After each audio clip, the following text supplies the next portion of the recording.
Assalamu alaikum wa rahmatullahi wa barakatuh. Assalamu alaikum. Assalamu alaikum wa rahmatullahi wa barakatuh. Assalamu alaikum wa rahmatullahi wa barakatuhu. Never lose hope, 'cause Allah is always by your side. According to CDC, there has been a 33% increase in suicides within the last 2 decades. Suicide death occurs every 11 minutes in the United States, and for every suicide death, there are at least 20 attempts. Our own Muslim community is not immune from this. 1 in 3 Muslims report feelings of suicide or thoughts of suicide in therapy. There are so many challenges that Muslims face which create concern for suicide risk. Among them, social isolation, racial and ethnic discrimination, Islamophobia, anti-Muslim assaults, and psychological distress. Our community in Allen, Texas experienced a heavy tragedy when the lives of an entire 6-member household came to a sad end due to a murder-suicide. Now, although our community faced the brunt of that grief, the shockwaves were felt way beyond our city and our national borders.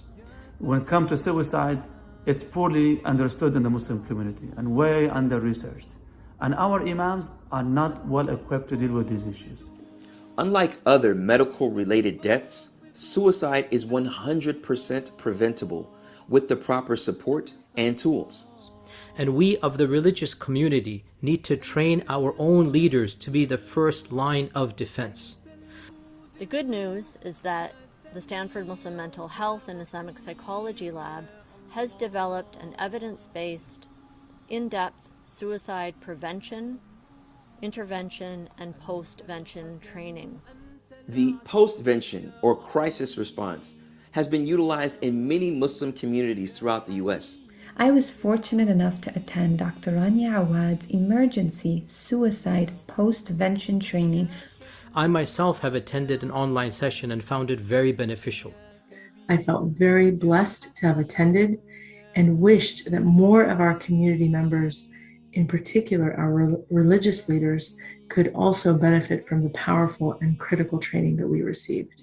I came out of that phone call with an outlook on the issue of suicide that we don't really study in the books of tradition. I benefited from that session, but I know that so much more needs to be done. I urge you to back this project. I urge you to contribute towards this project. Please support Maristan's mission to train 500 religious leaders by 2022. We want you to give to this cause generously because it's extremely important and valuable, and it's life-saving, wallahi, life-saving training. It's our responsibility to prevent any other suicides in our respective communities. And remember that Allah subhanahu wa ta'ala tells us that whoever saves one life, it is as if he has saved the life of all of humanity. And you won't know whose life you will be changing or whose life you will be saving. Please be sure to share this campaign with your friends and family. Jazakumullahu khairan. Wassalamu alaikum wa rahmatullahi wa barakatuh. Thank you. Inshallah, inshallah, inshallah, you'll find your way.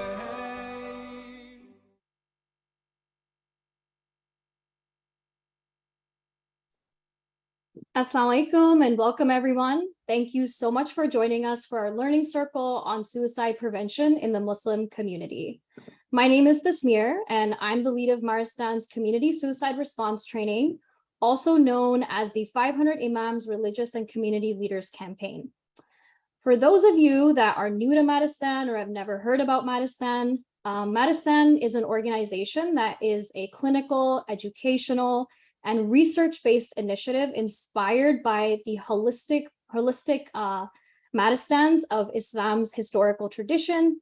And Maristan's goal is to revive the Islamic tradition of Maristans by leading professional clinical care, education, and research in advancing holistic mental and spiritual wellness. Just a tiny bit of history on what Maristans were in the past. So Maristans were institutions of holistic healing in Islamic civilizations of the past, and they were also the world's first treatment centers for treating psychological illnesses. So here at Maristan, we're really trying to revive that tradition in our present day Muslim communities. So what are learning circles? Maristan's learning circles aim to provide regular community-focused educational programming to support the holistic, spiritual, and mental health needs of Muslims. Through these communal gatherings, we hope to connect with scholars, with mental health professionals, and spiritual leaders who will help illuminate our path to well-being. Now, moving on to some of our housekeeping rules and agreements that we make with each other as we enter these healing circles is to purify our intentions and to seek knowledge for the sake of Allah. We treat everyone respectfully within these learning circles. We listen with compassion and curiosity. We share our words or our silent presence. We withhold judgment and avoid sharing opposing views. And we keep our comments relevant to our current discussion. And there will be absolutely no disrespect or derogatory commentary that will be tolerated within our learning circles. Now, to introduce today's topic and our objectives, our first objective is to learn about the early signs that lead to suicidal ideation amongst the Muslim community. The second is to learn about how to actually address these early signs. And the third is to learn about active measures that we can take when a loved one discloses suicide ideation or attempts, and to learn how to protect our community as a whole. We are very excited to be learning about this subject from our first speaker, who is Dr. Rania. She's also the executive director and co-founder of Maristan. And then we would like to especially thank Imam Mohamed Magid for joining us. And he is our guest speaker from the Adam Center. And you can find out more about them through their bios, which will be pasted in the chat shortly. And so a little bit about our agenda for today. So we're going to be starting off with Dr. Rania, who's going to lead the first half of the program with the introduction. She's going to talk about the early signs. She's also going to speak about addressing the signs and active measures. And then the second half of our program is going to be with Imam Magid, and we're going to talk about how we can actually use protective measures to protect the community as a whole. And now I will pass it on to Dr. Rania to begin. Thank you so much, Tasmir. Assalamu alaikum wa rahmatullahi wa barakatuhu. Thank you everybody for joining us. Alhamdulillah, it's wonderful to be here with everybody. I'm so glad that we are using this time of September, which is Suicide Awareness Month and Prevention Month, for having this discussion. Also recognizing that we have ushered in Rania Awaad in the Islamic calendar. And this is a special, of course, month for all of us who are Muslim, and kind of bringing the two worlds, if you will, together and discussing this very difficult subject around suicide, and as well about Muslims in Islam. So with that, inshallah, I'm going to first begin by giving my trigger warning by saying that this is, I know all of you signed up for a suicide prevention discussion, but nevertheless, please know that we may be discussing aspects here that could be a little bit difficult at times. And so if you find yourself having a difficult time with this, please give yourself some time, some moments, allow yourself to take a break and step back out and back in if you'd like to, inshallah.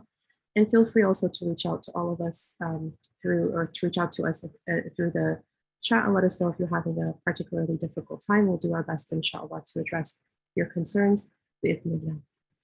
Now, inshallah, I want to just confirm that you can see my screen, which I hope is happening here. Hopefully. Make sure that that's the case.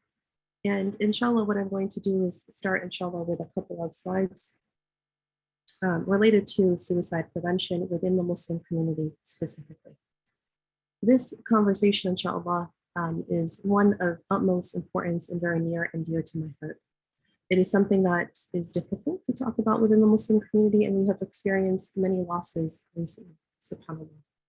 Also because there is research that has been conducted on behalf or within the Stanford Muslim Mental Health and Islamic Psychology Lab, which I lead, and it's been very eye-opening. In fact, I think I personally approached this subject completely expecting something different, but finding that Islam having a lot of solutions and answers for us, but that we as Muslims may not actually be tapping directly into those resources for help and care.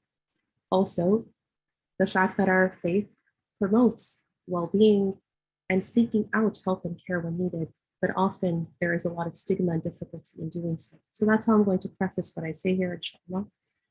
And I also would like to say that this, there we go, that this particular training is not sufficient. Here are some disclaimers. It is not sufficient qualification after attending a seminar like this to be considered a mental health expert or an expert on suicide. Not that anyone here thought so, but I have to give the disclaimer.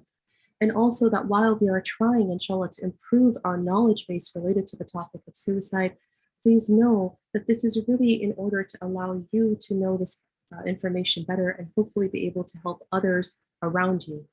However, the contents here are not sufficient, nor are they meant to allow anyone here to be able to do a formal assessment or diagnosis or treatment of suicide or suicidal behavior or any mental health condition. That has to be done by trained professionals. Again, hopefully I'm stating just the obvious, but I need to say so nevertheless. Also, please know that this program is not intended to be a replacement for professional mental health care for individuals who are struggling with mental health difficulties or anyone who is dealing with the difficulty of thoughts about harming themselves. And so we must refer them to appropriate care, and we will go through that today, inshallah. I actually hope that this training will be very practical and that you're able to walk away with some hands-on tools, inshallah. I also want to say, please know that suicide and suicidal behavior is almost always an emergency. I receive messages commonly, the most recent just earlier today, giving me discussions about a person's child. And, to me, all kinds of red flags are happening and going, this is a crisis, an emergency. Please take this child to care. This is not a time to ask about opinions and maybe I should, maybe this or maybe that. These are emergency situations. And inshallah, we're going to do this together to explain and break down when is it an emergency, when is it not, and what to do about it, inshallah. With that, inshallah, I want to share my utmost gratitude and thanks for a very, very large team of people who have all contributed, many of whom are part of my lab at Stanford University, the Muslim Mental Health and Islamic Psychology Lab, who have worked very hard over the last 5 years, developing materials that led to the creation of a manual on suicide response in Muslim communities that then was adapted into modules of training that alhamdulillah we've been able to launch. Those of you who saw the video that was at the very beginning of this presentation know that we have something in this year that was called the 500 Imams campaign that was launched by Maristan. And that this particular campaign is within this year of 2022, we wanted to reach at least 500 Imams and community leaders who are at the front lines of various Muslim communities to train them on suicide response. Please know that what you're going through today, inshallah, the slides that we're going to cover today, are a tiny, tiny fraction and snapshot of that training. The training itself is actually an 8-hour full day certification training. And inshallah, we have trainings coming up in November in Dallas and New York, inshallah, for the remainder of this year. And then we have several more, inshallah, hopefully planned out for 2023, including some virtual trainings. We hope, inshallah, you will be encouraged by what you're receiving today to be able to then sign up for the full certification training. And our 5-year goal is to go from the 500 that we've trained, hopefully by this year's end, that in 5 years we've been able to train the 3,000 masajid across the United States, inshallah. And perhaps we expand worldwide. Please keep us in your du'as, and please do consider even contributing to this campaign because we allow for, from those donations, we allow for scholarships and for people who otherwise couldn't pay for the training to be able to pay for the entire certification training. Or you can sponsor your imams, your youth leaders, your Sunday school teachers, Islamic school teachers, anyone who's at the front lines of your communities. So please be in touch with Maristan about that, and we'll give that announcement again towards the end. With that, inshallah, we're ready to begin. Bismillah ar-Rahman ar-Rahim. Wa sallallahu ala al-hadi Muhammad wa ala alihi wa sahbihi wa sallam ajma'in. Where I'll begin, inshallah, our discussion today and our training is about language. Language is incredibly important when we talk about a topic that evokes such strong emotions, such as the topic of suicide. It is really important to understand the correct language to use, because it could be that somebody is struggling, but you say something totally not meaning to hurt that person or upset them, but it inadvertently does. So one of the very first things that we learn in our training today is the importance of appropriate language. Please know that suicide is considered to be a clinical issue. This is not something that people are just making up. It is something that is well studied rigorously in medical and clinical settings, and that it is professional clinicians who deal with suicide. Now, in terms of the terminology, there are some important words here that I'm going to break down so that we are able to understand them, because often they get just confused. And sometimes when reading research or hearing stats, it becomes really confusing. Well, what's what exactly? When we say suicide, what does that word mean? It means that this is a death in which there was evidence that the person themselves self-inflicted harm onto themselves with the intent to decease themselves, to kill themselves. There is a difference, however, between death by suicide or completed suicide versus suicide attempt. These words sometimes are just called suicide, and people don't clarify, is it an actual death or was it just an attempt? Not to say that it's just an attempt, but there is a difference between an attempt and a completed suicide. This becomes important later when we talk about numbers with the Muslim community and what that all means. So what is an attempt? An attempt is self-injurious behavior that an individual may or may not have intended to die by it. So at this point, we'll learn about how an attempt becomes really important when it reaches an attempt level to really escalate help and professional help, and right away. Ideation is another word that's used, suicidal ideation, which basically is a fancy word of saying it is thinking about or considering death by suicide. It is something in which a person may think about dying, but doesn't actually take any of the steps to harm themselves or plan it out in any way. There are differences between ideation, attempt, and of course, death by suicide. They are different levels or layers, and the way we approach them as parents, loved ones, community members, imams, depends on whether it is an ideation level, an attempt level, or of course, in the unfortunate aftermath of a death by suicide. Further, a couple more words that are important to define is the word victim. When they mean by suicide victim, they mean by a person who has died by suicide. Survivor is a person in the literature that they refer to as someone who's attempted suicide but survived. Then you have the bereaved or the lost survivor. Who are these people? They are friends or family of those who had a close relationship with the victim of suicide, someone who died by suicide, and they're the friends and family who are left behind. We refer to them as the bereaved or the lost survivors.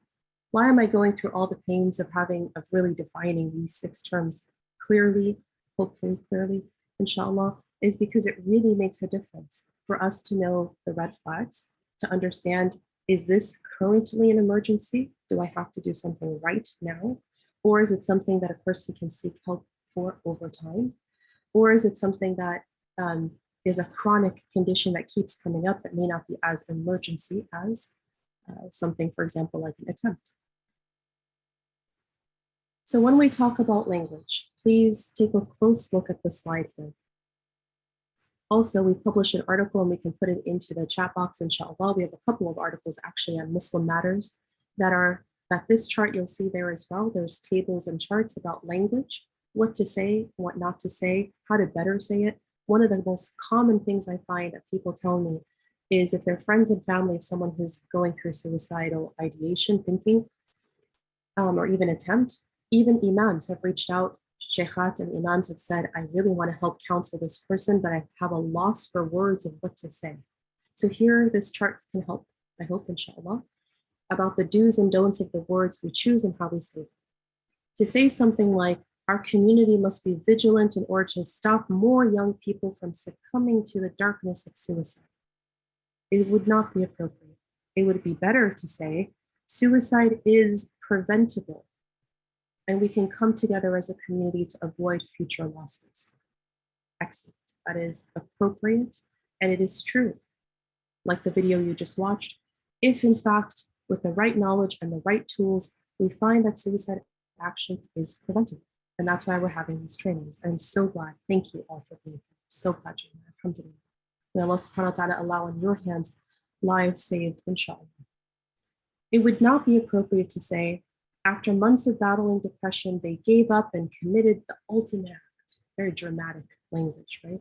Instead, it would be more appropriate to say, we cannot know what may have caused this brother or sister to take their own life, but we can make dua for them in the afterlife and for their bereaved loved ones. Now, in our training, and again, this is just a snapshot, a tiny little snapshot of our big 8-hour certification training, full day training. One of the things that we learn in that training is dealing with some of the fiqhi or Islamic legal aspects that always seem to come up. Can I pray for the person who's died by suicide? Can they have a janazah, funeral prayer? Are they to be buried in the same graveyard as other Muslims? So on and so forth. We deal with all of this in our manual and in our training. And I know we have Imam Majid here today, inshallah, and I'm sure he will touch on some of this as well. It is so important and so relieving to those who have had the unfortunate circumstance where their family member or loved one has taken their life, and they're wondering, can I pray for this person? So we deal with all of these aspects. It is really important to choose the correct language and to have appropriate knowledge before we speak. The last sentence is really heavy. It says, on the don't side, it says, they're going to hell for killing themselves. I don't know about you, but I've heard this so many times in my life. And it is so important that we're very careful about something. I'm very clear about my words, and I want you all to hear it clearly and that nobody walks out of this training saying, Dr. Rania is normalizing suicide. I am not.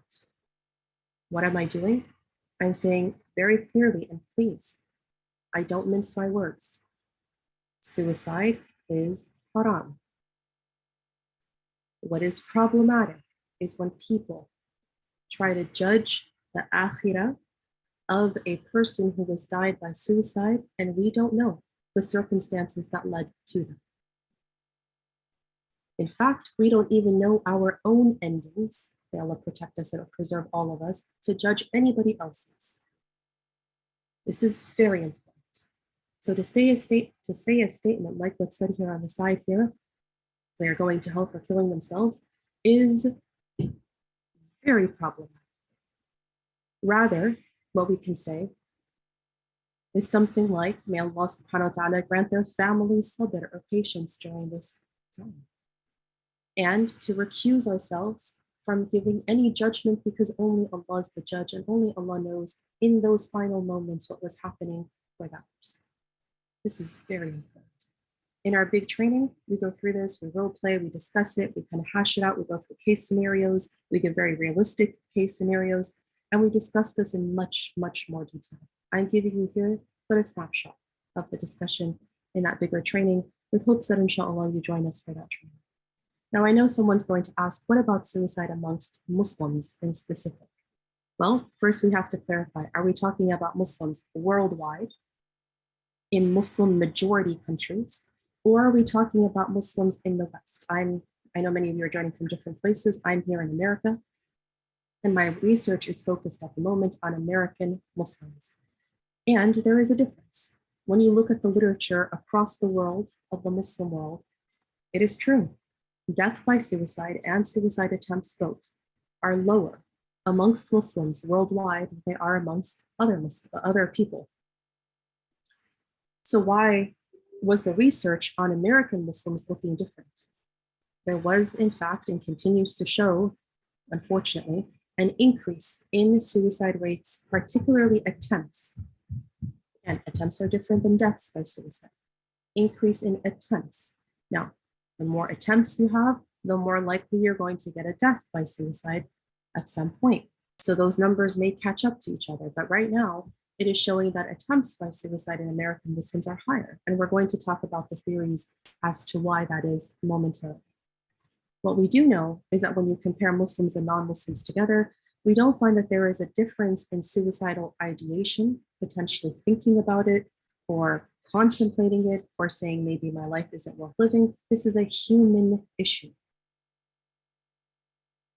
I firmly believe that there are many solutions from within indigenous to our own faith that we're able to actually benefit from. And I'll tell you now, the bigger research studies that I'm part of are very much looking at exactly this point, the moral character and resiliency that Islam offers Muslims in order to help address some of these terrible numbers that we're seeing relating to the sharp increase in suicide attempts amongst American Muslims.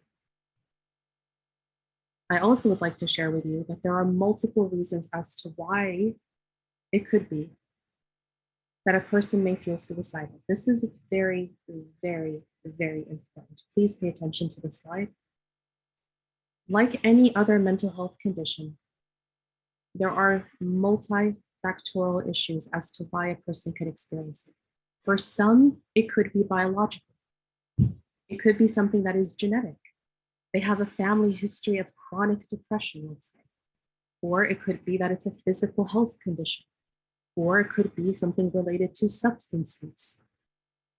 Or it could be psychological, feeling of worthlessness or hopelessness, or feeling like you don't belong, which is one of the main theories around suicide. Feeling a lack of belonging or feeling like a burden onto other people. It could also be social, feeling like you are bullied or you have been bullied or feeling like you're rejected from your community. Or it could be related to religious discrimination. And certainly we have a whole lot of that here in the US with American Muslims or Western Muslims. But it could also be spiritual, feeling like you lack purpose in your life or feeling like you're beyond forgiveness. And that's not ever the case, subhanAllah, but people sometimes reach that level of despair.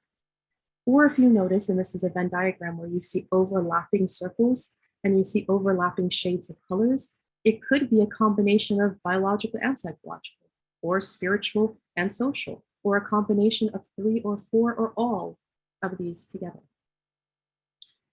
To try to boil down suicide to one reason or two, and to say, oh, that person took their life because they were bullied, would be absolutely incorrect.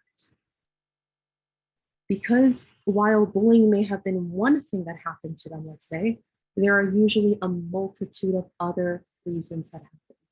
Look, one of the best ways that I've heard early in my studies and research on this, that I've heard suicide defined, that I have found makes a whole lot of sense to me, and I'm going to share it with you, is that suicide is a permanent solution to what's typically a temporary problem. When a person cannot see the light at the end of the tunnel and they feel total despair collapsing in, whether it's related to, again, a psychological, a physical, a spiritual, a social, or a combination of some of these or all of them, a person may feel this way. So it is really important that we don't boil it down and say, oh yeah, that person over there, it's because they had a terrible childhood. We don't know. It could be one of the factors, but not necessarily easy enough. It's a complex issue. We can't boil it down to just one or two things. The reason I also put this slide here is because I know we have many parents tuning in and many young people also tuning in. And these two groups often feel misunderstood by each other. And often people feel like they're being judged and being said, oh, it's because of this or that. Please know that it's actually pretty complex. And until you sit with a trained professional, it is actually pretty hard on your own to figure out what are the many aspects that probably go into this and which of them are solvable. While I can't change your genes, I can definitely help treat the condition. And I can also help address some of the root causes way down through therapy, some of those root causes, or perhaps intergenerational trauma. We can address those things and actually help alleviate them to take away these suicidal thinking and tendencies and behaviors. This is why professional care is so important.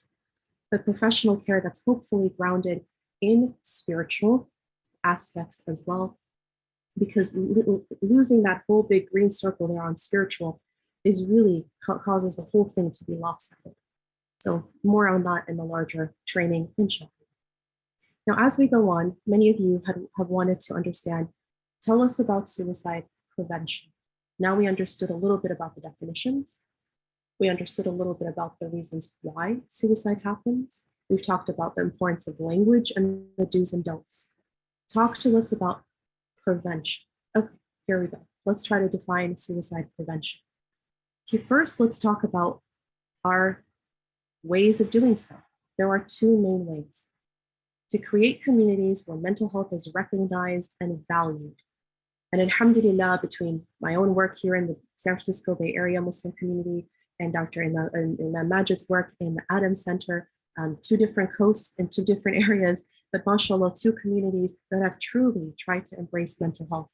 And there are evidence of that community in which mental health is recognized and valued. And I hope inshallah Imam Majid will speak to us more about that when he shortly speaks, inshallah.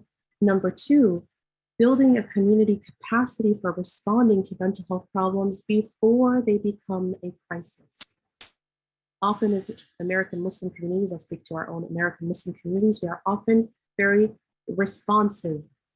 We get into a, fight or flight kind of mode, but we don't actually do a lot of preventative work ahead of time. And one thing we know about suicide is what works is upstream measures, which means prevention.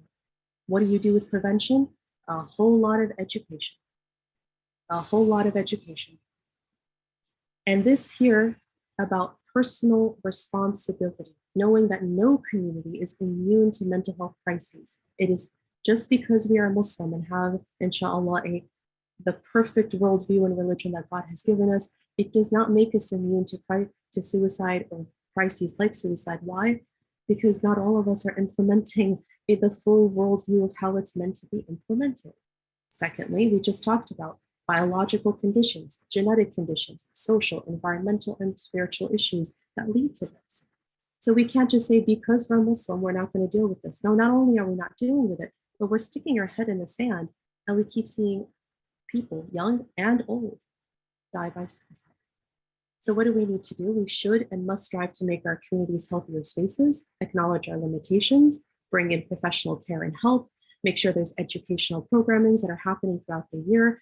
We really tried to push a campaign this month in Suicide Awareness and Prevention month of September to have as many khatibs, many people giving khutbah on the Friday khutbah on the minbar, give khutbahs, and inshallah on the link here in our chat, we'll put for you the links to the suicide prevention khutbahs. We have one for prevention and one for postvention, which is basically a word that talks about in the unfortunate aftermath of a suicide, how do you give a proper khutbah relating to that? We have the whole thing written out for you that is written from the Islamic proper perspective of how you give a khutbah, and all the proper scientific evidence kind of merged together.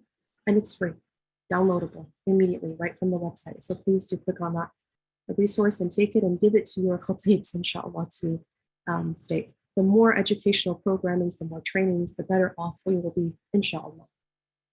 Now, I also want to share with you that there are areas and aspects here in which prevention plays a major role. On the community level, what does that look like? Workshops, lectures, where? Schools, masajid, workplaces, and other community settings.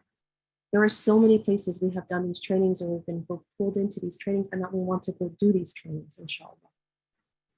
Where else? Relational. What do I mean by that? Tapping into actual professional healthcare, mental health care is really important. Conflict resolution, parenting interventions, peer-to-peer interventions, support group. And then those who have been bereaved, are lost survivors, to have them have support groups as well. Because it is so lonely and isolating. And it is completely feeling like you're completely ostracized by your community for something you yourself didn't do. But not only are you grieving your loved one, but you're also grieving a loss of community after that happens to your own family or friend circle. And on the individual level, to recognize and accept that there are risk factors. If you are genetically predisposed in your family to mental health conditions, this is not your fault or someone else's fault in your family. This is the illness and tribulation that Allah has given you in your life, a trial and test.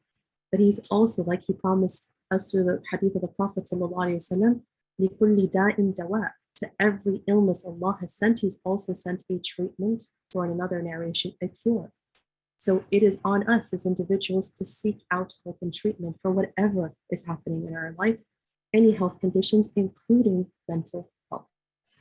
So we are not normalizing the topic of suicide, we are normalizing the seeking help so that it doesn't lead to suicide. What else contributes to all of this? Stigma.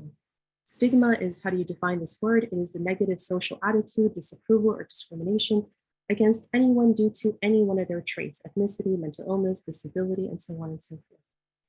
In terms of mental health stigma, certainly our community has suffered from this a good bit. There are changes, alhamdulillah. But when we refuse to host programming within our masajid or community centers or schools, because it is taboo to talk about things like substance abuse or to talk about suicide, then we are just harming ourselves and our own next generation.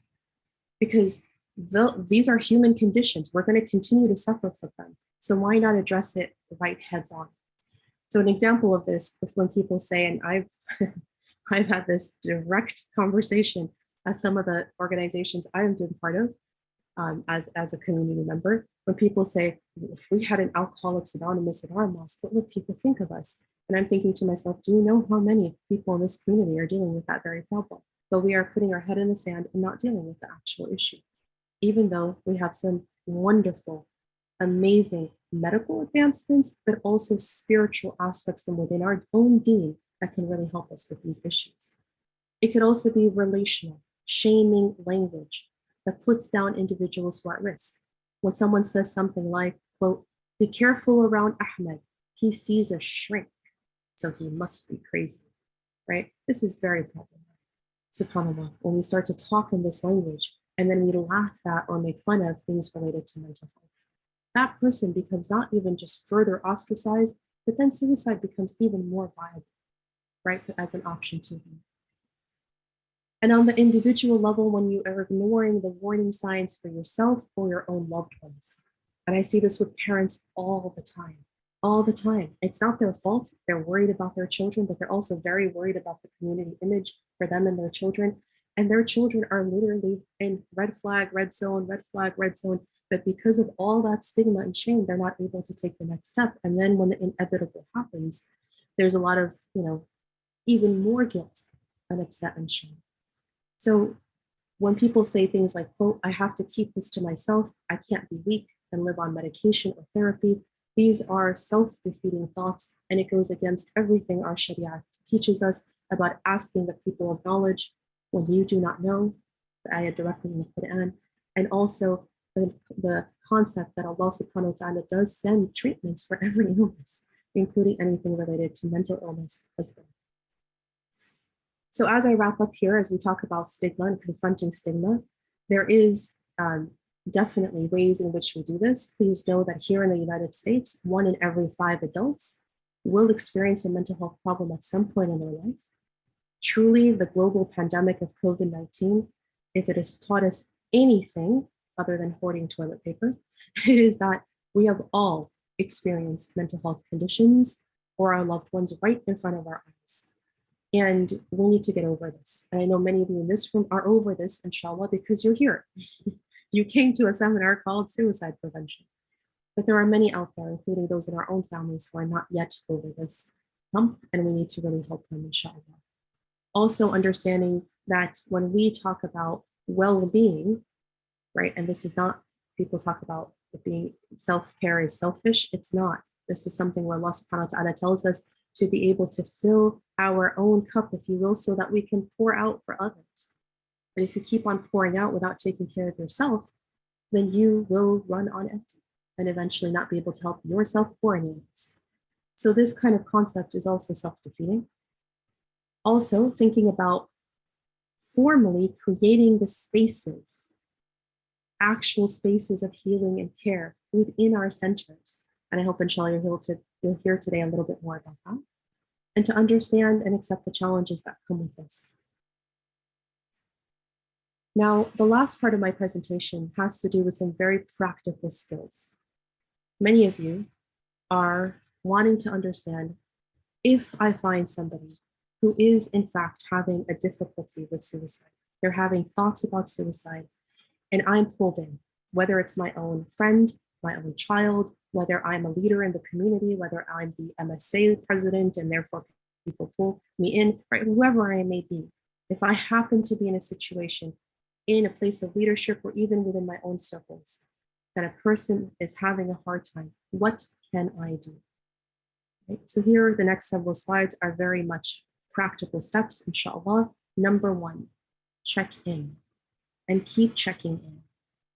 Don't just check in once, keep on checking in. So here's an example. Quote, I haven't seen you in the community center for a while, and I know your father passed away this time last year. May Allah have mercy on him. How are you doing in these past few weeks? That's so beautiful. That somebody would even remember that that person's father passed away a year ago, and they're checking in because they know the anniversary is coming up. And that's usually a difficult time when a person feels like, wow, a year went by and I feel really, really alone. Check in and keep checking in. If you consistently saw somebody at the prayer next to you and suddenly you haven't seen them for weeks, check in, see what happened. Maybe they were just on vacation, or maybe something actually is going on with them, right? That's the difference between community and not community. Establish privacy. Suicide, because it is something that is difficult, and mental health in general, the privacy is so important.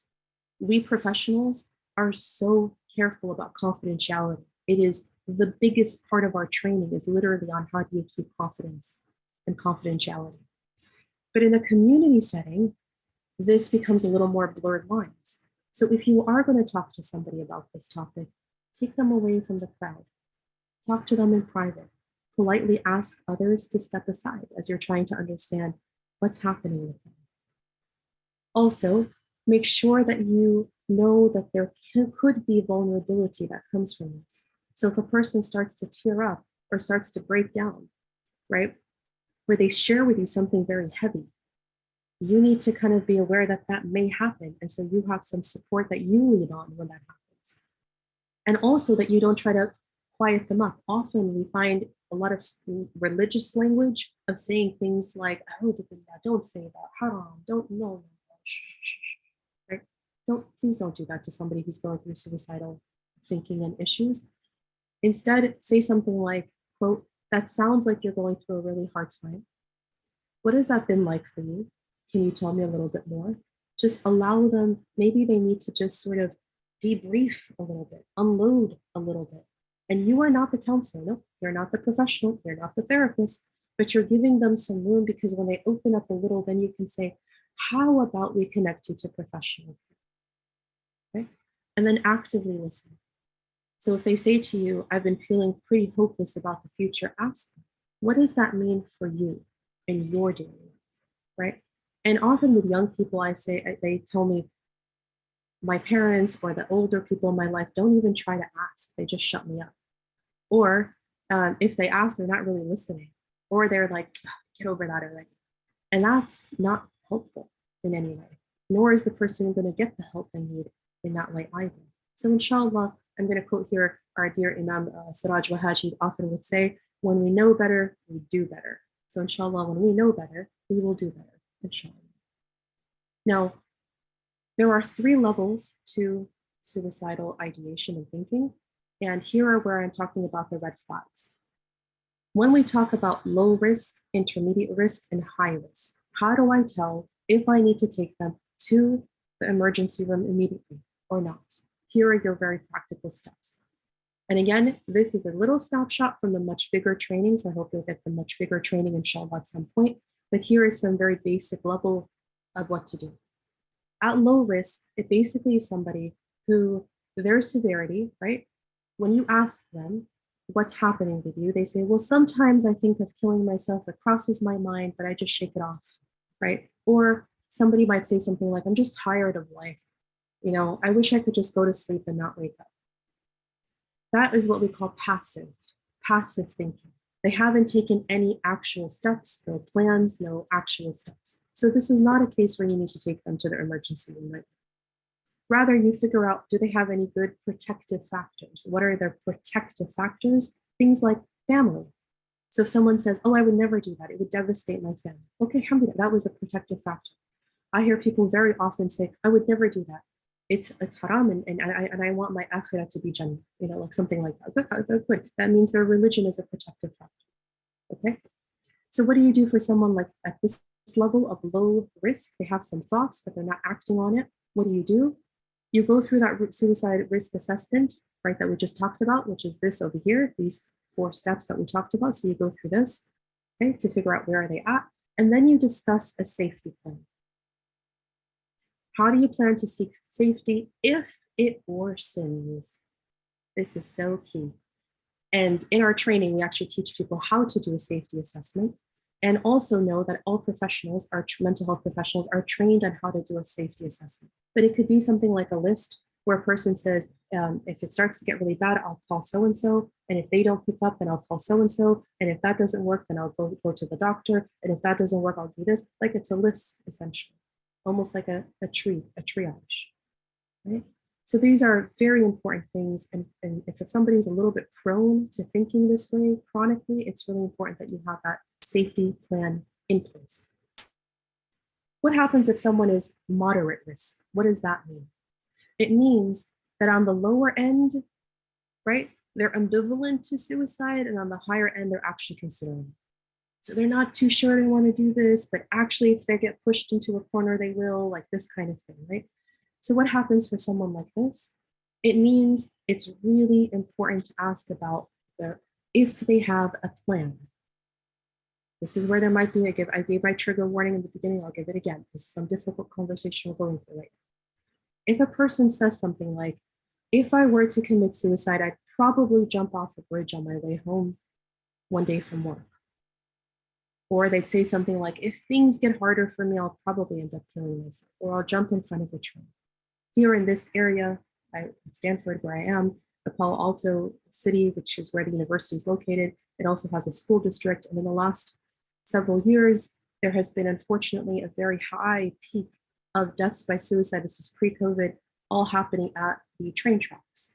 And it's been very complicated and very difficult. And at one point, there were so many high school teenage deaths by suicide that the parents started to keep 24-hour watch at the train tracks. SubhanAllah, it was something very difficult. And part of the work that I got pulled into was actually really around that time. And one of the deaths of our own community members of a Muslim young person was actually part of that cohort of young people that died by suicide. And it was very hard. And so when someone says that there is a plan, they have thought about it, and there is a possibility of reality that it could happen, now the red flags are starting to be raised, okay? Now there's something very important happening here. You can't just brush this aside. A safety plan is very important, but not enough. So what do? This is where you're going to have to call, you have to provide this person with the suicide crisis hotline. They need to have it. In fact, I hope you plug it right into your phone right now. And subhanAllah, it used to be this long 1-800 number. It's always free and it's always 24/7 available to you. But now the United States government has voted to now have a small 3-digit number. It's very easy. Instead of calling 911, you call 988. We can put that in the chat, please, inshallah. 988. What does 988 do? It takes you directly to the suicide crisis hotline that is 24/7. Someone will pick up and talk to that person. And if they need to help them get to the next level of care, they will do so. This is really important, and we Muslims need to use it as well, inshallah.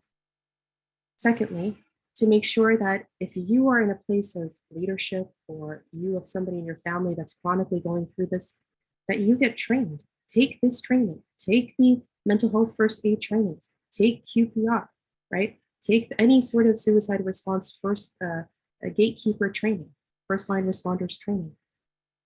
And please be well equipped, inshallah. I'm speaking now specifically to the leaders that are in the room. Also, make sure that this person is willing to seek out services prior to an attempt, right? So if they have a mental health provider, it is so much easier to be able to connect them directly to that person if they've already been seeing someone. But if they have no established care, sometimes there's no other choice but to take them to the emergency room, even in a moderate level care. Now, we're going to get to high level in just a minute. But if you have no established care, please know there is always a psychiatrist in every emergency room 24/7, or they have the ability to go get that person. Why am I saying that? If you're in the middle of the night or the day for that matter, and you have nowhere to take this person, and it is above your head, which often it will be with suicide, please know there is always a psychiatrist in every emergency room. They will help. And they will not turn you away for lack of insurance when it's a suicidal crisis. Please know this. Now, lastly, we have the highest level of care, which is emergent. This is when a person says that they have actually made the plans and they have even attempted or to do self-injurious behaviors, and now they truly may actually die by suicide. There is no thinking here to do. This is an immediate, straight to the emergency room. This is where you call, here it says 911, which you still may call, or 988, and you go directly to the emergency room. It is really important that that person remains safe. And if you think, and I've had parents try to do this, if they kind of stay awake 24 hours watching them, if a person is intent on suicide and they are not rational in that moment, despite your best efforts, they will still die by suicide. May Allah protect us and protect them. But it's really important to understand the gravity of this issue. This is why professional care is so incumbent and important, because it's beyond you. There is a whole system of care when this happens. I'll repeat what I said in the beginning. I've had families write to me and say, my daughter just said, or my son just said X, Y, Z, and it's absolutely that they have a plan. The last one said something like, the last message I just received said something like, my daughter says she will not make it to the end of the month. And they're asking me, is psychiatry something I should consider? I said, forget psychiatry and go to the emergency room. This is not a, should I worry about medications? Let's not worry about her dying first. And then we'll worry about the medications, inshallah, right? It's really important that we understand priorities, right? And so I know I'm getting very passionate about this, but we've just seen too many deaths by suicide. And when we talk about it afterwards and we kind of go back and investigate and figure out what happened and so on, it is so hard for people to hear that suicide is almost always preventable. I don't mean to put any guilt on any more people. I'm just merely saying that as we go forward, inshallah, we can do so much to help people, inshallah. And it's like the Quran says, that Allah subhanahu wa ta'ala taught us that if you save even one life, it's as if you've saved all of humanity. So I hope, inshallah, we actually take these steps, ibnillah, and that this kind of enticed you, if you will, to take the full training of what to do to move forward.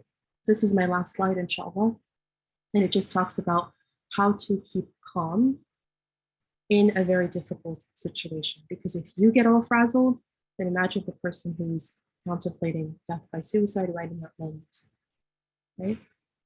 And so please identify for them what is causing them to be comfort. So here's what happens. If in the moderate or emergent suicide crisis that we just talked about, the 3 slides I just covered, if you consider that a person has reached moderate or intermediate or advanced kind of level of suicidal thinking or abilities, then at this point, you're calling 911 or 988, immediately taking to the emergency room. But let's say now you've called that number and you're waiting for the ambulance to come, or waiting for someone to come to take them to care. What do you do in the meantime? Well, of course, you stay there and do not leave their side at all. But at the same time, ask them what comforts them. Somebody might say, Quran comforts me. All right, then play Quran. Someone else might say, that is the last thing I want to hear right now. But you know what will comfort me is you holding my hand. Okay, then do that, right? Whatever it may be, it's sort of like you're just making sure that that person can get to the kind of care they need immediately. Stay patient and calm to the best of your ability. offer clear explanations, because it could be that that person, whether it's due to mental illness at that moment, or whether it's due just to their feeling completely besides themselves and overwhelmed, that they're not thinking rationally. So if you're trying to talk logic to them, it's not hitting. And so you might give very clear-cut responses to help them and you stay calm. Things like if they say, let's give the example like it says on the slide, I just want to hit my head against the wall. Okay, identify that feeling and say to them, I'm really sorry that you're feeling this frustrated. However, I can't let you hurt yourself, right? So we're going to, help contain and calm down that person until we can get them to the hands of professional care, right? And so I hope, inshallah, that this overview, just to recap what we did together here, we've talked about from the beginning some definitions. We've talked about language and the do's and don'ts. We've talked about, and we've said that there are resources in the articles, inshallah, links have been in the chat for you. We've also talked about some prevention and upstream measures of what it means to make sure that our communities have education, khutbahs, seminars, trainings on this topic. We've also talked about intervention, what to do if someone is in a low chronic or intermediate or emergency situations. We've talked about the 988 number. We've talked about bridging that care and getting that kind of help, and then making sure that you actually take this very seriously, inshallah, if that's the case. There's so much more to share, my sisters and brothers. I'm out of my time for the presentation today, but I hope this has been a useful, in a nutshell, discussion on suicide prevention and intervention strategies. But where I hope, inshallah, we go from here is, as I mentioned much earlier in the presentation, that we have this 500 Imams campaign and the full-on training that I hope, inshallah, many of you will actually attend and take part in, because that is where I really believe a lot of the extra or a lot of the in-depth understanding of suicide education and prevention is likely to happen. And what's very unique about this particular training is that not only do we bring the most evidence-based scientific measures and understanding from the research on the topic of suicide and mental health, but we bridge it and marry it to the Islamic understandings, our morals, our ethics, our understanding of this concept as well, and kind of bring the two together. So inshallah, please do keep in tune. If you're anywhere near Dallas or New York in November, please come to the trainings, inshallah. And if not, then sometime in 2023, we hope to catch you in your own cities or in the virtual trainings. I hope this has been useful to you, bismillah, and we will, I'll conclude here, inshallah. And I'm really excited to listen to and hear advice from Imam Majid, who's done a wonderful job in his own community, alhamdulillah. And I have to say, one of the very first imams and supporters, if not the first perhaps, that has been such an advocate for mental health from day one. Probably the first imam to show up to our Muslim mental health conferences and discussions, alhamdulillah. And so I'm really honored by his presence here today, and I hope, inshallah, you'll benefit from him as well. Barakallahu feekum, wa sallallahu ala sayyidina Muhammad wa ala alihi wa sahbihi wa sallam.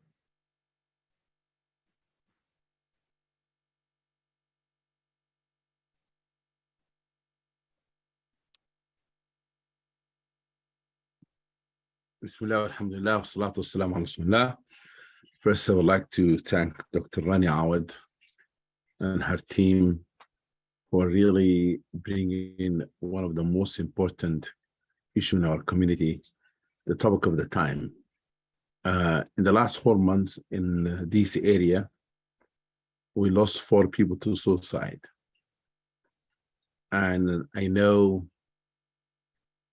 that how important this work Dr. Rania Awaad and her team in leading in creating awareness, training for imams, in protecting our community and saving life. Have been said already that whoever save one life as if save all of humanity, and whoever take one life as if take a life of all humanity. Therefore, saving life is supposed to be the business of all of us. And therefore, I'm really grateful. Just this presentation that Dr. Rani just finished, very enlightening. And I think it will encourage all of us to seek the full training. That's why, inshallah, we're inviting her and the team to our area, Washington area, to train imams and khatibs in our area, inshallah. That will be part of our, inshallah, plan to do so. I just want to say that as an imam, I look to this issue in our community from 3 lenses. Number one is understanding in our community that mental health, like physical health, a person might have a stomachache, which is the physical aspect. A person might have depressions, anxiety. All of this is the same. All the sickness, all of them are tests from Allah subhanahu wa ta'ala. Therefore, having people not to realize that mental health is part of all other kinds of sickness, it is where people get frustrated, and because they don't see a wound, they don't see a physical illness, they get frustrated sometimes with their children, with their loved one, that's why they're not getting better. And we have a problem in our community sometimes, misunderstanding depressions to be laziness, person being lazy or lack of motivating or not doing what they're supposed to do. And therefore we get frustrated with our children, and we don't realize that there's a sign of depression, for example. And many parents also attribute to mental illness to evil eye or magic or sihr. And while they taking that route to try to address this sihr and the magic and so forth and the evil eye, the children continue to suffer, and then they don't see a professional person that will do some intervention in their life. Therefore, therefore the role of imams is extremely important, and that's why I'm happy this program is also geared toward training 500 imams. I think we should support this program financially and supporting it by spreading the word of the importance of it, encouraging people, especially imam, to attend those training, because the ideal is to have every imam in America and a chaplain, male and females, being trained in suicide prevention. That would be ideal. And every youth director in every masjid. That will be the best things will happen to the community. Therefore, I'm going to give more work, and Dr. Rania and her team and our community should sponsor this work and sponsor imams, especially in the communities that don't have enough resources. We should help to bring this training to those communities. Now, the dimension I'm looking at is the role of the imam. Imams have to know the limitations, that we are, may have degree in Sharia. Some of it don't have any background in mental health or psychology. But we have to know where our limitations, what are the limitations that we have. And therefore we have to take training like this to learn how to be helpful to the members of our community who are suffering or struggling with the mental health. And then educate the community that mental health is a real thing. It's not have to have a stigma, and not having people to feel shame seeking help. And I think the labeling in our community have prevented many families from seeking help. Especially, I want to say, be very openly, that when it comes to female, they have, parents have told me the reason that we're not encouraging our daughter to go for counseling because we don't know if he will know if she's struggling with any mental health, she will be able to get married or not. I think well-being of a person is a priority, and having to take care of someone's health and mental health is a priority, not how that person suffer, thinking that if somebody come to know that the person have mental health history and they will not marry them because of that person, that means that person themselves doesn't have enough understanding of mental health or how to deal with mental health issues. And as I said before, mental health could be like any other sickness and could be managed, as Dr. Rania might tell you that.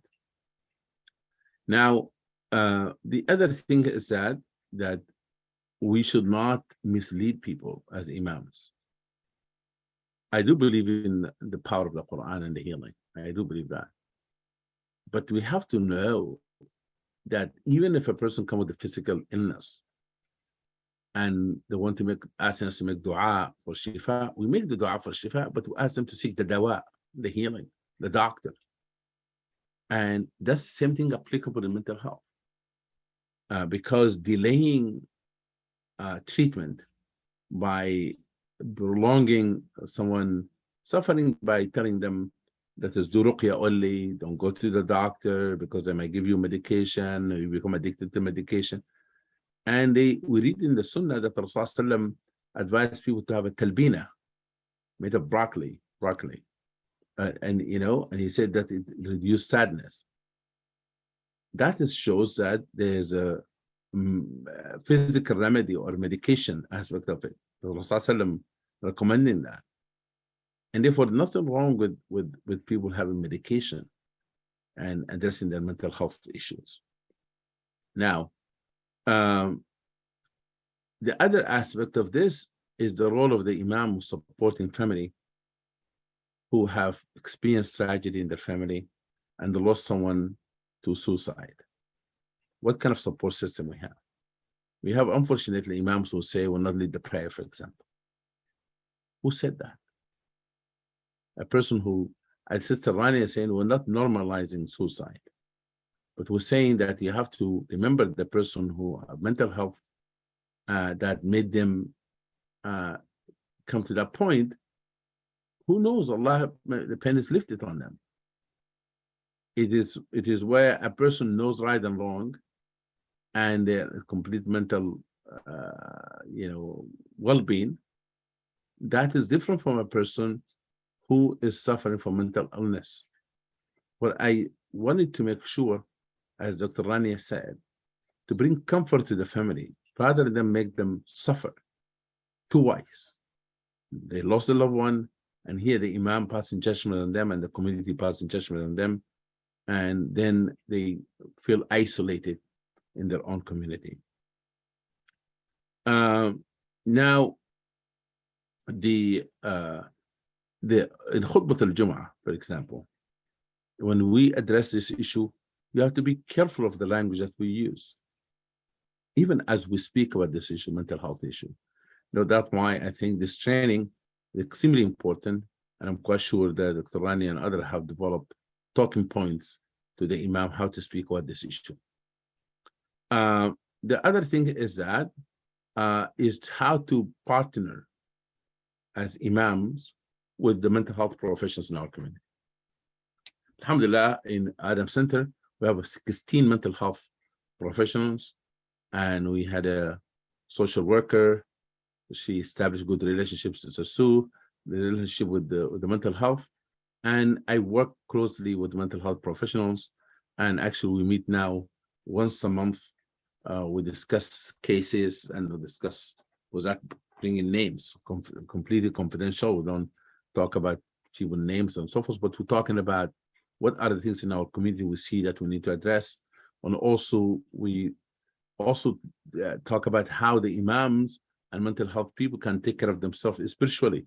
How can we process what we see in the community, and what kind of support system that we may need ourselves in dealing with the mental health issues in our community.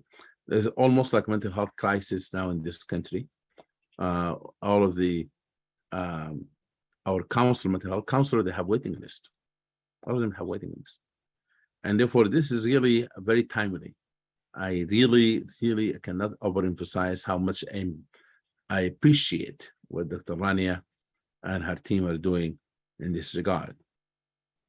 The second dimension is the role of families and parenting classes and awareness, how to teach parents to see, maybe recognize some of the signs of mental health in their family. First, Dr. Rania talked about the stigma. We need to address the stigma of importance of parents taking their children for mental health counseling and therapy. The second, that the anger sometimes the parents have toward the child with mental health. That we need to teach people compassion, because maybe sometimes the anger, sometimes the frustration, let me say that, frustration of seeing a person that they can do better, they need to get over it. And we need to teach them that how they can deal with this issue, because some of them also come from different cultural background. They don't know what to do, and therefore have empathy with them. That we need to help those parents to navigate the difficult issues here, and also the caretaker. Sometimes they themselves need counseling, and they need support system, because could be very emotionally draining. Take care of some of the mental health issues. And the other things that Dr. Rani have touched on it, that they're worried about, if we take them to a doctor, they're going to give them medication, they become addicted to medication and those kind of things. And I tell them all the time, as I said earlier, that for every disease there's a cure, inshallah. And whatever it takes to cure that person, inshallah, Allah subhanahu wa ta'ala will bring goodness out of it. And especially in your community, when you have people that you trust in mental health providers, please seek those people. But you have to know that going to a medical doctor, dealing with physical issues and mental issues is the same of importance in our community. The last thing I want to talk about parenting is that we would like to have also support system, community support system, in certain situations where people have lost someone to suicide. How can those people seek support system in our community, grieving and having social support that make them go through this with dignity and compassion that we provide by the community. The last things I want to say is the role of teachers and school system. Unfortunately, we have even Quranic schools where children got depressions, have suicide thoughts, and so forth, and there is no mental health people there or counselors, and only left with the teacher, the Quranic teachers, and the sheikh, and so forth, who don't understand what's going on. The parents also, they may think that the solution is for those children to have more of recitation of Quran, more dhikr, and sometimes create resentment with those children. And I know that for sure by talking to different imams and teachers around the United States. But we need in our Islamic schools to have a strong counseling system in addressing the issue of mental health. The other thing is that we need to create like a safe space for discussion in the community, especially with parents, of mental health, because my experience when we did that at the Adam Center, many parents open up and come and seek help, and they said either themselves or their children going through mental health issues, and they were worried about being seen with counselor, or they're worried about the stigma and labeling in the community. The other things I want to say that we have to talk about the impact of the internet in mental health, and how we should how important it is for parents to be involved in this, and our community to be involved in, and our family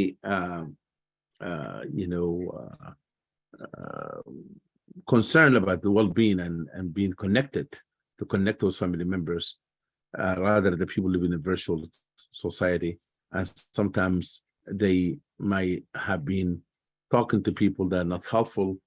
The issue of self-image is one of the biggest problems, and this Instagram and so forth cause many young people to go to depression because of competition of self-image.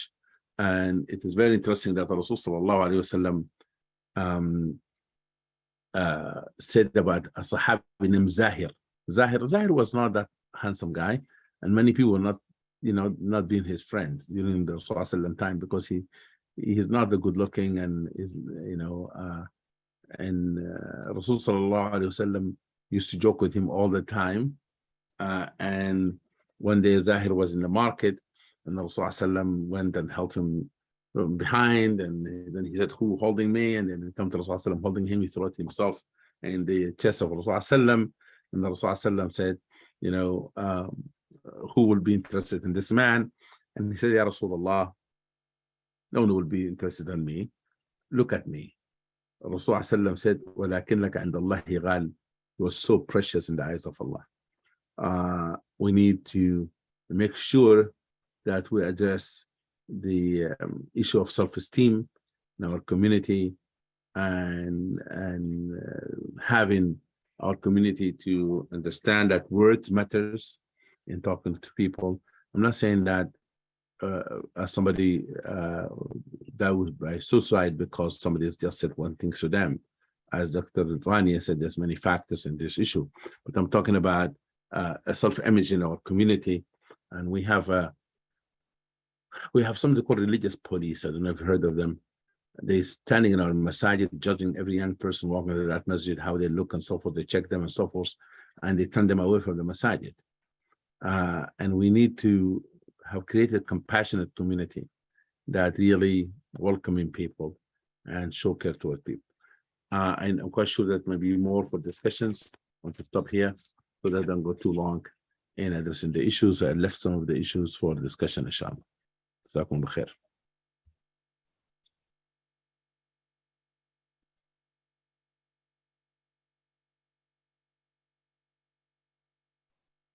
Yakum barakallah feek. Imam Majid, I really appreciate it. I wonder if Mr. Sasmita will be joining us, inshallah, and we can do some Q&A with him.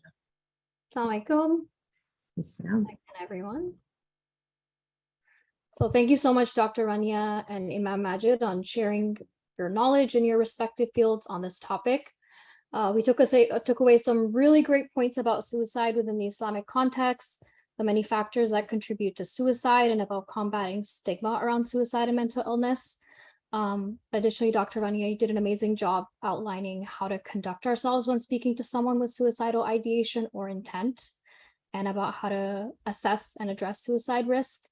And Imam Majid, thank you so much for sharing your insight on the prevalence of suicide in the Muslim community from your perspective as an imam. And you also brought up some really amazing points on the limitations of imams in providing mental health support, and the importance of seeking the care of mental health professionals in conjunction. And then some really amazing points on educating family members, parents, teachers, and other community members to cultivate the skills to address the various issues surrounding suicide. So we will now be taking some questions from our attendees. So the first question we have is, I think this one would be for Imam Majid. Is a person responsible in Islam if they suffer from a mental health issue and the end result is suicide, versus someone who intentionally takes their lives?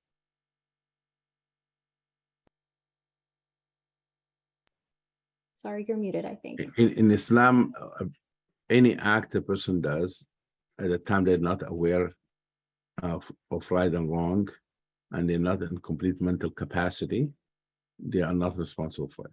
They have to be in complete mental capacity and in decision making. Like رفع القلم, pen is lifted. I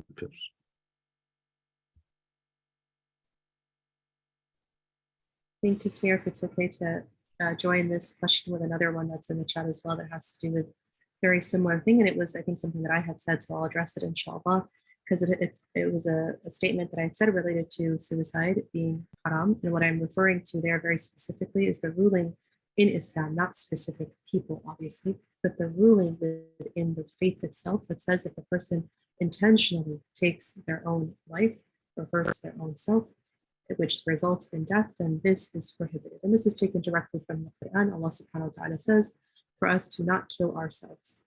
Right? To not kill yourselves. Okay. And so, and then the rules are attached to all of these things. Now, what we clarify here, and is, I hope is very clear for everyone who's attended this session, from what I presented from more scientific and from what Imam Majid presented from the religious aspects, is that if the person is not in a rational state of being, then we know that Allah subhanahu wa ta'ala, as Imam Majid just said, the pen is lifted from them. And so this is why we say to people, do not judge, because you do not know in those last moments, where was the person's were they rational in that moment or not? This is something that Allah only knows in that moment. And so he will be the ultimate judge of this. So we cannot just, with one sweep, say everyone is going to, oh, this is haram. This is not what we mean by it. Rather, we say only Allah knows. Allahu ta'ala a'lam. The ruling is clear for intentional, and the rulings related to someone who is irrational is also clear. So I hope that's a little more clarified for folks, inshallah. Thank you. So the next question, someone's asking if it would be okay to share their experience with passive suicide within an educational setting with students, to educate them on suicide, and if there is any way, I guess, if there's like a correct way to go about that. So either of you can take that. Dr. Rania, this is psychological issues.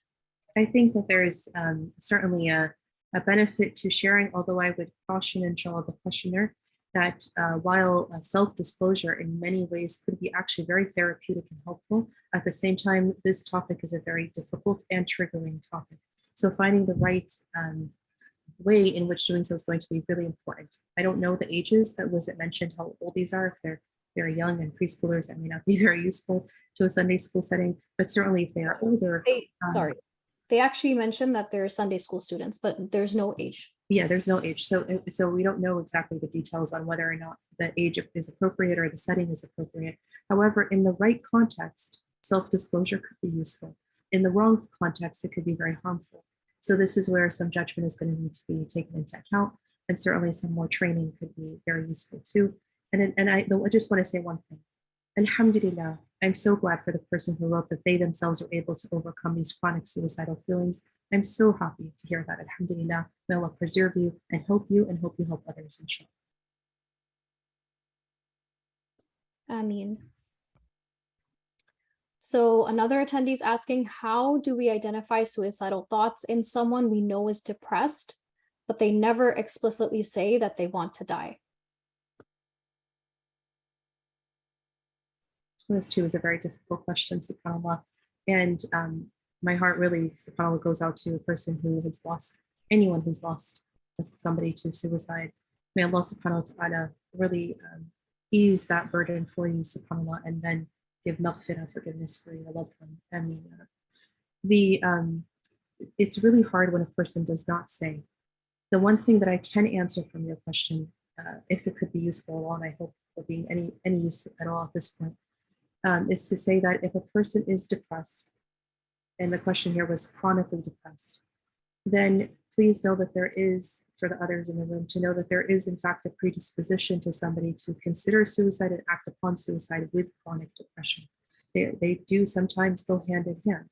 And so it's important that if that's the case, to then ask preemptively, have you thought, and I know this is really hard for us to do for our loved ones, people are like, I don't want to put thoughts of suicide in someone's head.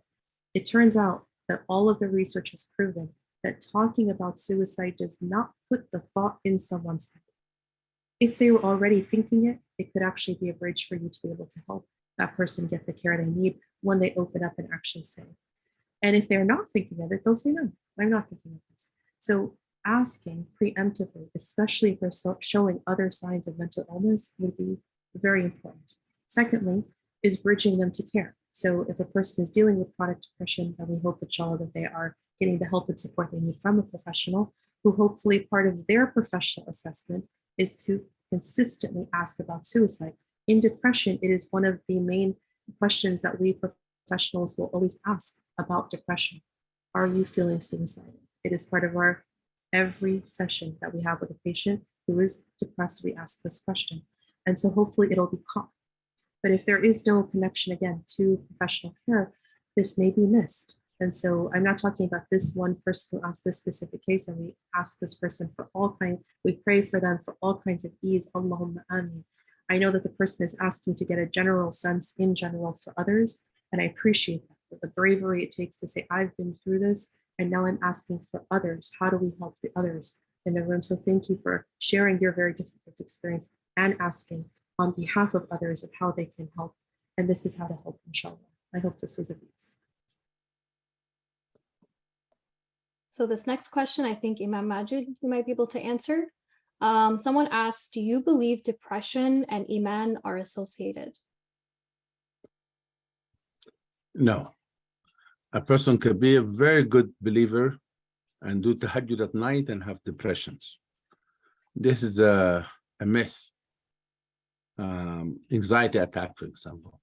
Anxiety attack, although spiritual connection will help, but it's not the cure.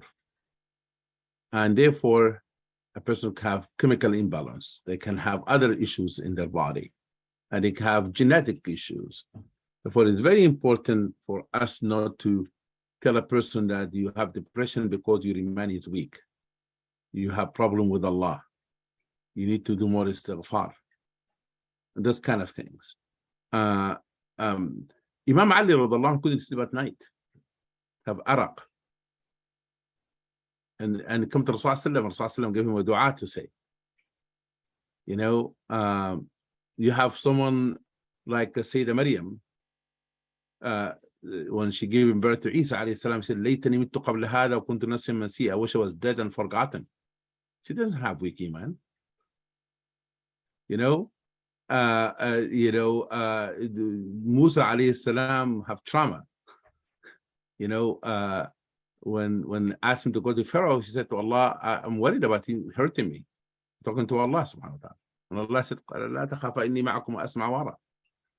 The Rasul sallallahu alaihi wasallam, Allah subhanahu wa ta'ala said about him, to him, that when Allah said that we know that you feel sad, your chest become heavy because what they say about you. And Allah subhanahu wa ta'ala said, فَسَبِّحْ بِحَمْدِ رَبِّكَ وَكُن مِنَ السَّاجِدِينَ. فإنهم لا يكذبونك ولكن الظالمين بآيات الله يجحدون. They are not denying you, they denying me. That's cognitive therapy. Like, take the focus from you to me. And there's so many examples in the Quran, you know, of Allah subhanahu wa ta'ala addressing the anxiety of a prophet. And Allah subhanahu wa ta'ala about Yunus قال فنجيناه من الغم. He has gham, you know. It was important for us to a person can be emotionally devastated, but have faith. His faith is intact. Can be emotionally devastated. Can be very sad. Yaqub alayhi salam cried until he had become blind. Does he have faith? He has faith, but he was grieving his son. Therefore, having people to say, if a person is grieving somebody, very sad of missing their loved one, they have lack of iman and lack for sabr, and that's not true. I hope that Dr. Rania can elaborate more on that.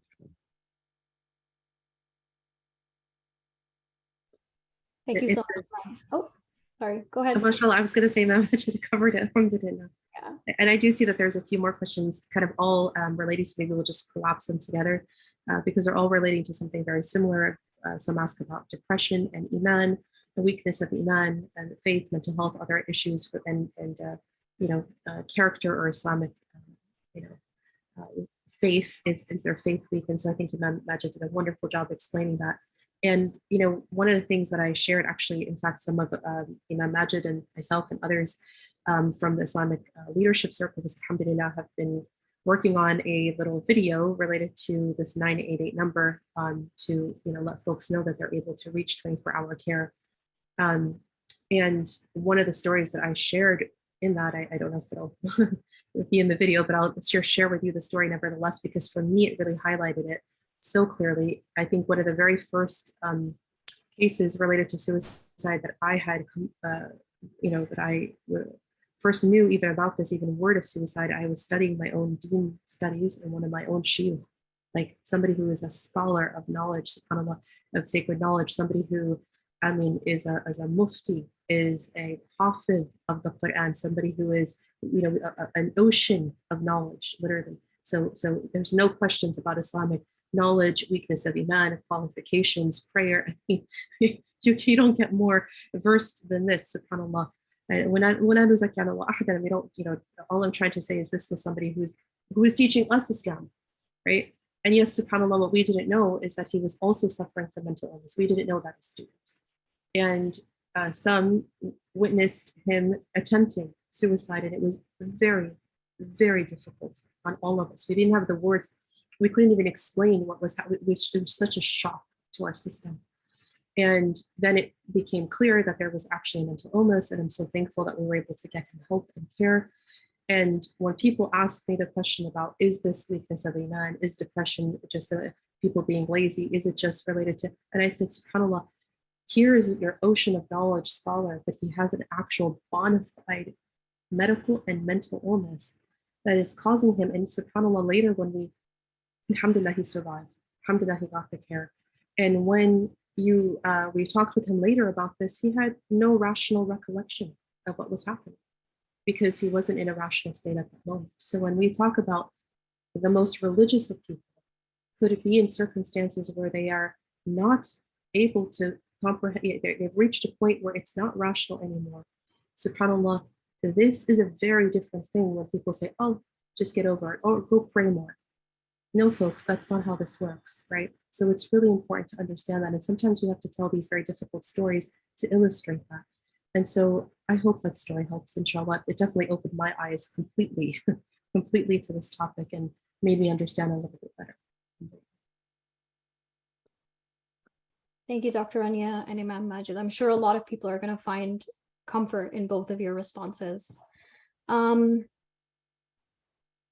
So Imam Majid, there's actually someone in the chat that was saying that they're struggling with suicidal intent, and they were wondering if you know anyone that they can speak to, or if they can speak to you personally about their experience, or if they can reach out.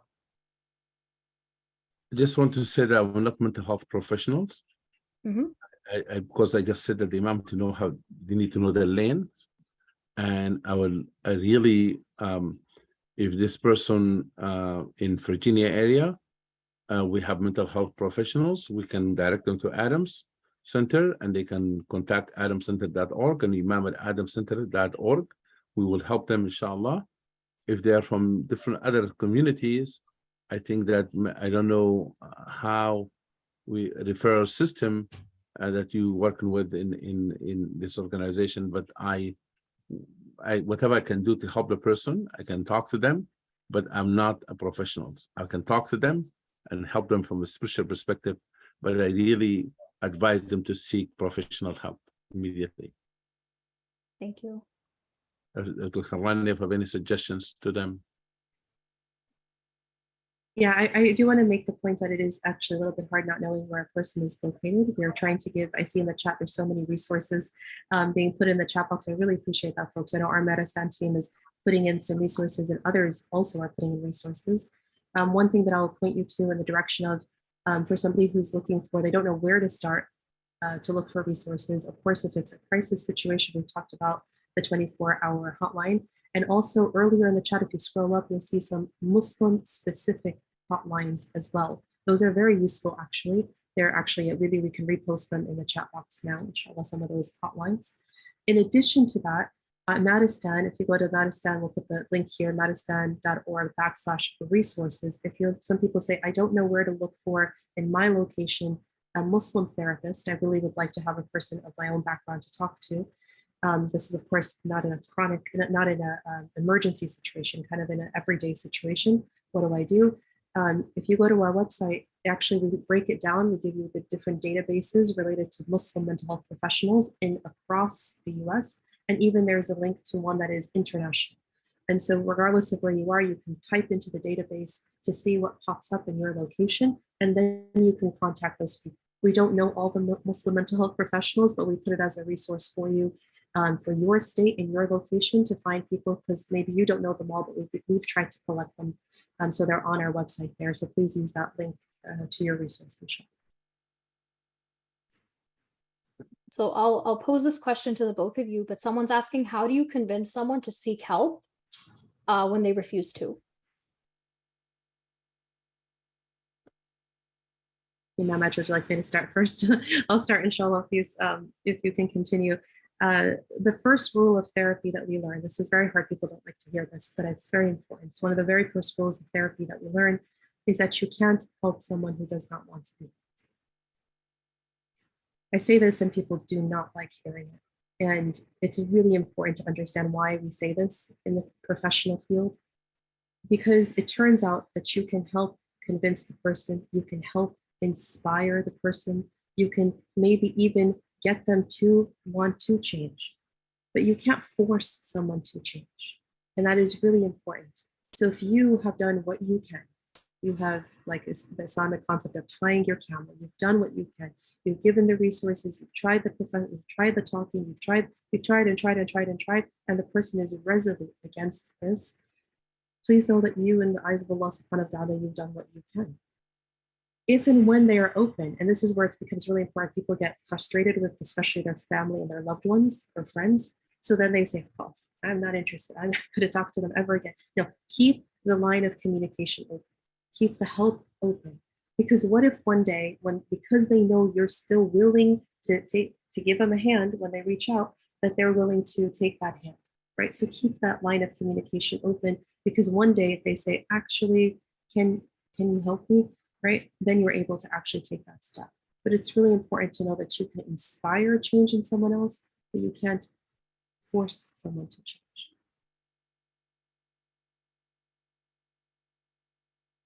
I'll say one more thing. Oops, Imam Majid. No, go ahead. Just one more thought about that. If a person in a family, loved one, spouse, child, etc., does not want to change, you're trying to offer them the help and they're not taking it, you know who can take the help? Is you. And sometimes caretakers of those with mental illness or those with chronic conditions, they need their own support to then be able to support the person who's going through it. So they may be refusing therapy or help, but guess what? You can benefit a lot from therapy to learn how to cope with the person who is refusing the help. So I really encourage you to do this for yourself, inshallah, and then maybe you'll inspire them to get that care too when they see you've taken and broken that ice, if you've taken the first step. I want to add, but if they're hurting themselves or hurting others, you have to admit them to help, because sometimes I saw one case where the person hurting themselves, hurting others and so forth, and they took it lightly. When they're calm, and unfortunately that person have taken someone's life as well. Therefore it's very important, if a person hurting themselves or hurting others, they have to be admitted. Dr. Rania, am I correct in that? Absolutely, 100%.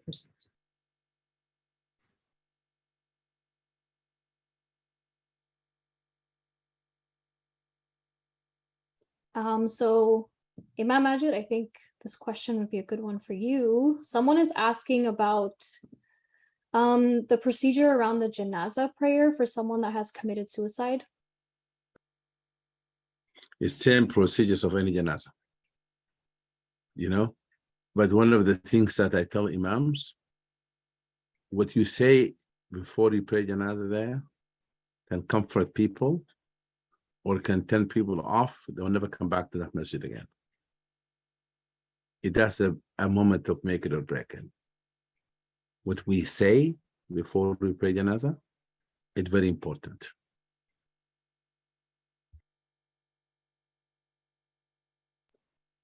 Thank you so much for that.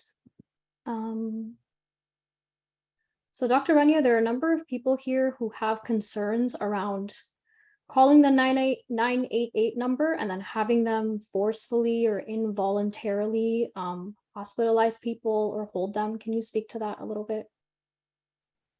Yeah, sure. In fact, I don't have a whole lot of answers for you. The 988 number has actually only rolled out in July of this year. It's only been live for a couple of months now. But I can share with you the entire intention behind it. I don't speak for them. I'm not part of their organization or board. I don't have any control over 988.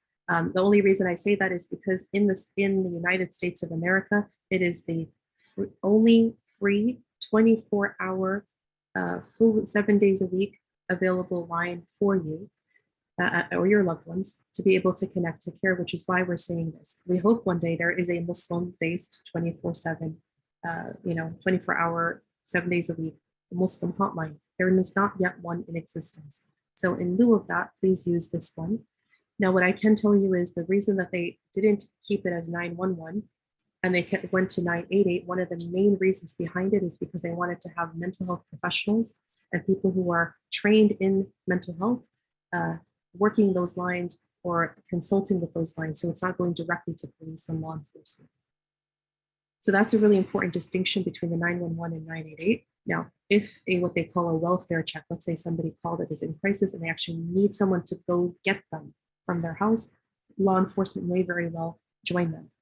The difference is, and I know that they're trying really hard to do this, is to train law enforcement or to buddy them up with somebody who's a mental health professional to guide them through so they're not actually harming that person when they're in a psychotic or manic state.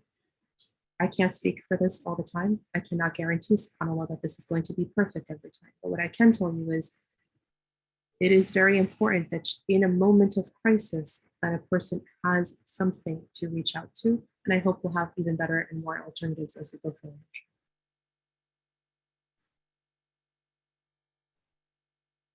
Okay, so the next question's asking, aside from this session and the more comprehensive certified training, is there any guidance around how to take this comprehensive information and the ideas presented here and make them a part of our everyday knowledge and language?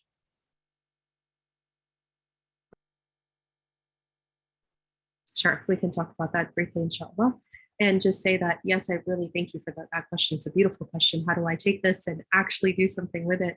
Inshallah. One of the things that I mentioned in the slides earlier was the importance of community interventions, workshops, and trainings. So even if you, so first step is hopefully you yourself attend the entire training and kind of get certified, inshallah. But then try to bring it to your community. If it's not the full day training, it could be a workshop. It could be something just like this, about a 1 hour, 2 hour program that comes to your community, or that you have the materials or the recording and you can actually play that, what we've recorded here today, to your community, or you're able to just facilitate conversations. Even the concept you said earlier about khutbahs and khatibs, right? For JAMA, there's a JAMA prayer every week. There could be one that's related to suicide prevention, right? That's really important. When you start doing aspects like that and kind of making it language that's even that masjid, subhanAllah, those leaders, I was telling our dear leaders, when you bring this to the minbar, you're actually talking about it. You now are essentially saying, I am a safe zone. I am a person who's safe to talk to. That if you're feeling this way, I can help you. Or this masjid won't judge you. Let's help. This community center, the school won't judge you. Let's help you. Right? This becomes really important. But if there's no indications, there's nothing. I walked by over the summer. I visited several different Muslim communities, and I walked into a masjid. Every corner I walked, and I was like, who are these people? Every corner I walked into, there was a poster that said, you matter, your mental health matters. Seek out help if you need it. And I had never seen a Muslim masjid or community center that ever had such positive messaging around mental health. I was so amazed. I called the person in the hall and said, who put these up? Where did this come from? And they said it was the youth committee. And I said, oh, subhanAllah, the young people are on it, subhanAllah. But it felt so safe. I don't know what to call it. Just so like if a person was dealing with something, they felt like, okay, I'm not going to be ostracized here. Somebody might actually help me here. What a wonderful message to be able to give to our communities, right? So again, when we know better, we do better, inshallah. So I hope that, I love that question. I hope you do take some practical tips from here and then try to implement them in your communities. So Imam Majid, I think you can take this question. Someone is asking, what happens if a figure within the Muslim community becomes a trigger of suicide for them or suicidal thoughts? You're talking about someone in the community cause people to have that thought because their presence create. Yes. Yeah. I think I've seen cases where people see their ex, for example, who was abusive, given khutbah Jama'ah, and see the community celebrating them and so forth, and that person have suffered a lot. And people ask me, what should we do? First of all, I think if somebody have caused some harm in the community, that person should not be in leadership. Seriously, because even if he repented, if they do good Muslims, become good Muslims, it's still his presence triggered this kind of issues. That person should not be in, especially given khutbah Jama'ah. That is one thing. And definitely, if a person have committed something called children, like unfortunately we have a case now in Virginia, and become known because it was in the news. A person have done something, molested children in a Quranic school, was fired quietly. Then somebody recommended to masjid, went to the masjid and impacted teenagers. Those people who see this person in the community in any role, they will have that triggers. For the community to have responsibility to toward the survivor of those abuse. They should not have that person in any leadership. Okay, that's one thing. Second thing, I will advise that person to protect themselves, to seek protection themselves. Either not being in the same place where this person is, or not listening to the lecture or the khutbahs, walk away. But even if you are a male, let me just give you this fatwa, because I asked my sheikh on it. If you are a male, Jum'ah is obligatory on you, but you sat there and you hear someone who have hurt you or done something to you, given the khutbah Jum'ah, and causing you to panic and have anxiety, walk away. Don't sit in that Jum'ah. لا يكلف الله نفسا إلا وسعها. Allah does not help a person more than their capacity. Walk away from that Jum'ah. Therefore, it's very important for us to seek to protect ourselves, from the harm that done by those people. But I do believe there's a responsibility of the community, knowing that someone have done something wrong, and put them in leadership. They should not have done that, but the person should always seek how to protect themselves. Self-care first. Thank you so much for that, Imam Majid. And then Dr. Rania, we had a couple of people asking about how to contact us about Maristan's trainings and how far along we are in the training for the 500 imams. Those are wonderful questions. Yes, thank you for asking them. For those who've asked about how do you bring this training to your own communities, and Imam Majid, inshallah, in 2023 will be the first on our list, inshallah. We're really excited to visit you, inshallah, in Adam Center in Virginia, bi'idhnillah. But hopefully we'll also be able to do a few more trainings in 2023 live and then virtual. The best way to get hold of us is our email address, which we'll put in the chat here. It is outreach@maristan.org is the best way to reach out if you have a community that you want to bring this training to. But remember, it's not an individual thing, it's a group effort. So usually the communities we go to, there are multiple different communities coming together to sponsor this training. So therefore they have a portion of their community who are leaders. And again, it doesn't have to just be imams, but we do require that at least a third of the attendees are in fact imams. People have asked, why imams? Why are you starting with the imams? Of course, this is our response, is that our research consistently has shown in the Muslim community that our religious leaders and imams are still and very much our first line responders. They are the people that people tend to go to. I didn't say everybody, but I did say most of the community. And so in that case, it makes sense to start with those who, when we train them, they're going to affect so many other people. In addition to the imams, we also, in this cohort of trainees, are also any leaders, anybody who's on the front line, youth leaders, ustadas, sheikhas, people who are Sunday school teachers, Islamic school teachers, youth directors, MSA leaders, anybody who's at that front line of leadership within the community, we want them trained, inshallah. So if you're able in your community to bring these people together and to sponsor a training, or we can discuss other ways of helping sponsor. We have sponsors like, for example, ICNA Relief, or if your community has sponsors who are willing to bring together to bring in the trainers, then inshallah, we'd be happy to be in touch. outreach@maristan.org. The other question about how far are we now in training up to our 2022 goal of training 500 imams, this campaign that we started out with a year ago.